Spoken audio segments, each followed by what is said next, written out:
Hi, we're back today in the daily Halacha on Ilchot Shabbat, on the topic of Ilchot Shabbat, Melacha Erev Shabbat, the eve of Shabbat. Although Melacha is prohibited only within the confined time periods of Shabbat and Yom Tov, the sages determined the need to impose limited restrictions on activities during late Friday afternoon. Now, under most conditions, one is permitted to start the Melacha before Shabbat, even if this will activate a process that will continue through Shabbat.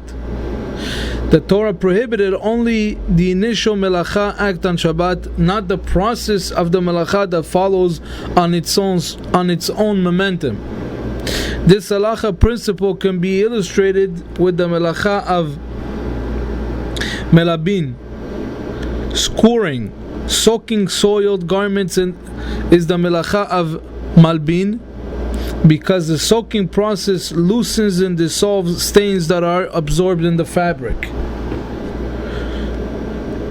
However, only the initial act of placing the fabric into the liquid is the act of malbin, scouring. Therefore, one may place soiled garments in a tub of water before Shabbat and leave them soaking through Shabbat, even though the fabric is being effectively cleansed during Shabbat. The principle of Melacha before Shabbat applies to other Melachot as well.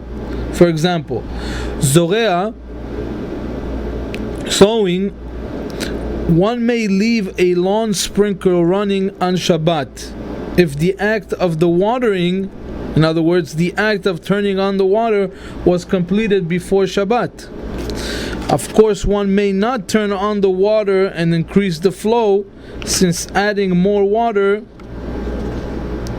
would be equivalent to watering the lawn. Now, as we know, watering plants is the Melacha of Zorea. However, one may shut off the water on Shabbat because reducing the flow of water to the plants is not a melacha. A second example, mavir, kindling.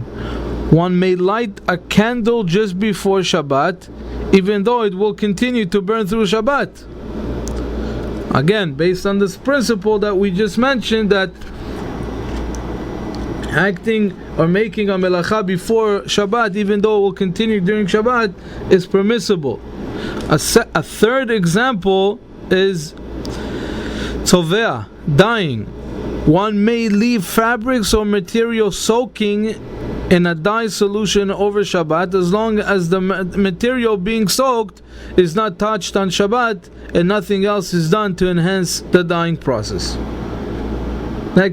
Next class we'll continue with some more examples of which halachot Erev Shabbat are permitted to do before Shabbat, even though it's continuing on Shabbat.